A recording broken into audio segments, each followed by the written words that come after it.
مولانا اعظم تارک کے جسم پر 114 زخم آئے، ایک دن بھی لنگڑا کے نہیں چلے۔ 114 زخم آئے، ویل چیئر پر نہیں بیٹھے۔ بلکہ مجھے یاد ہے بم دھماکے میں زخمی تھے، 114 زخم تھے، تو ان کے پاؤں کے انگوٹھے اور ساتھ والی انگلی کے درمیان کی ہڈی میں ایک بم کا ذرہ تھا۔ کہتے تھے جب یہ میرے پاؤں میں ہے تو مجھے چلنے میں ذرا مشکل محسوس ہوتی ہے، لیکن میں صحیح ہو کے اس لیے چلتا ہوں کہ صحابہ کا دشمن یہ نہ کہے کہ اعظم تارک پہ ہمارا وار کامیاب ہو گیا ہے۔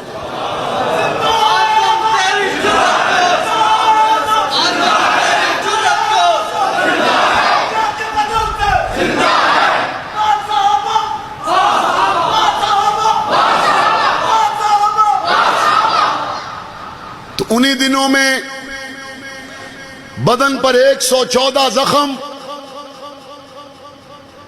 اور ہماری حکومتوں کے تو حالات آپ کو پتہ ہیں، سبحان اللہ۔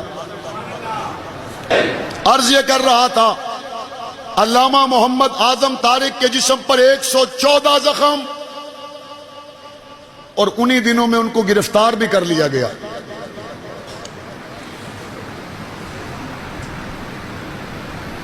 گرفتار کرنے کے بعد انہوں نے اپنی کتاب میں لکھا 114 زخم ہے بدن پر، اور ان کو ٹارچر سیل میں کھڑا کر دیا گیا، 26 گھنٹے تک کھڑے رہے۔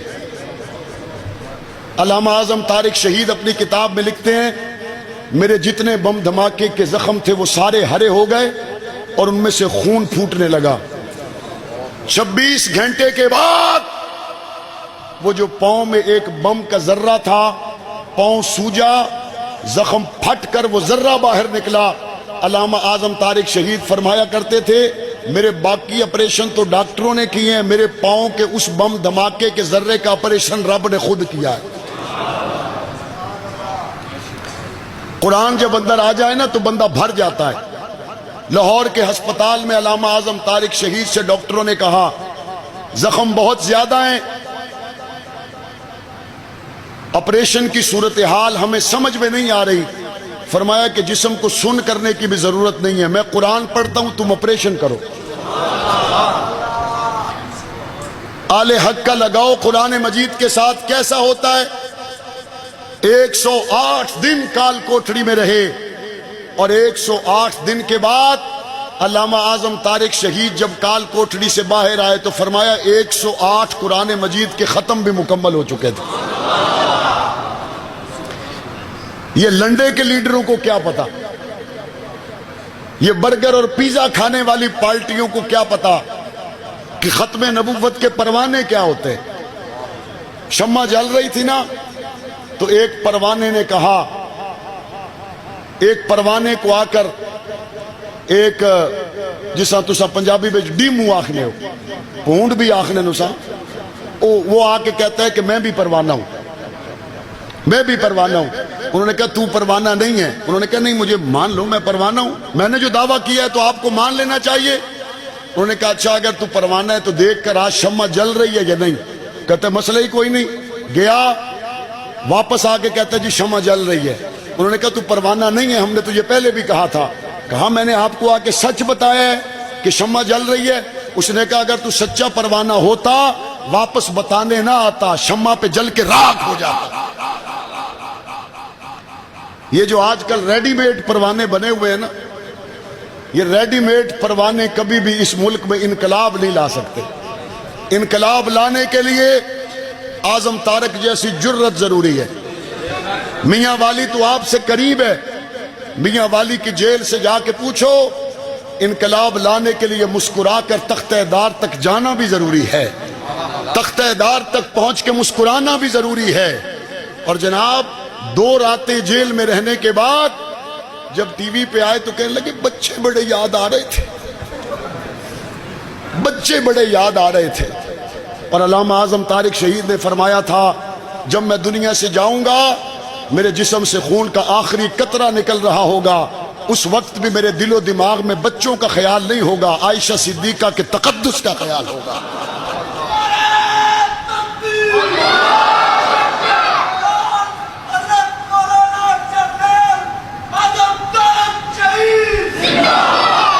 عرض یہ کر رہا ہوں، قرآن مجید مکہ میں حضور کے قلب انور پہ اترا، ابو بکر صدیق کی گود میں قرآن اترتا ہے، عائشہ صدیقہ کی بستر پہ قرآن اترتا ہے، اور قرآن مجید وہاں اترنے کے بعد پیغمبر کے صحابہ کے مکہ کے ساتھ کھڑا ہے، طائف کے ساتھ کھڑا ہے، مدینہ میں ساتھ کھڑا ہے، بدر میں ساتھ کھڑا ہے، احد میں ساتھ کھڑا ہے، حنین میں ساتھ کھڑا ہے، تبوک میں ساتھ کھڑا ہے۔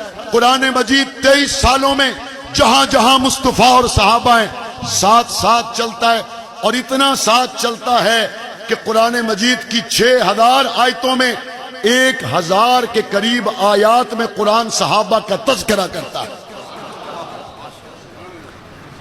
یہ وہی کتاب ہے جس میں آسمان کے بننے کا ذکر تھا، اسی کتاب میں ابو بکر صدیق کی صحابیت کی گواہی موجود ہے، اور بعد میں زندگی کیسے گزارنی ہے یہ بھی قرآن بتاتا ہے، نظام حکومت کیسا ہوگا قرآن بتاتا ہے، ناپ تول کیسا ہوگا قرآن بتاتا ہے، زمینوں کے حکامات کیا ہوں گے قرآن بتاتا ہے۔ میں نے ایک بہت بڑا حصہ اپنی تقریر کا اختصار کی وجہ سے چھوڑ کر میں اس سے آگے چلا ہوں، آپ چلتے چلے جائیے، زمین میں جب جب کیسے امن قائم ہوگا قرآن بتائے گا، یہاں تک کہ زمین کا فنا ہو جانا قرآن بتائے گا، آسمان کا ٹوٹ جانا قرآن بتائے گا، قیامت کا قائم ہونا قرآن بتائے گا، سچوں کے اعمال اور ان کا نقشہ کیا ہوگا قرآن بتائے گا، بروں کے اعمال اور ان کا منظر کیا ہوگا قرآن بتائے گا، مصطفیٰ کریم کے ساتھیوں کا انداز کیا ہوگا قرآن بتائے گا، مصطفیٰ کے دشمنوں کا انداز کیا ہوگا قرآن بتائے گا۔ اول سے آخر تک سارے مضامین قرآن مجید کے سینے میں ہیں۔ اب میں آخری بات آپ سے پوچھنا چاہتا ہوں، کیا یہ وہی قرآن ہے جو کائنات بننے سے پہلے لوح محفوظ میں تھا، یا یہ کوئی اور ہے؟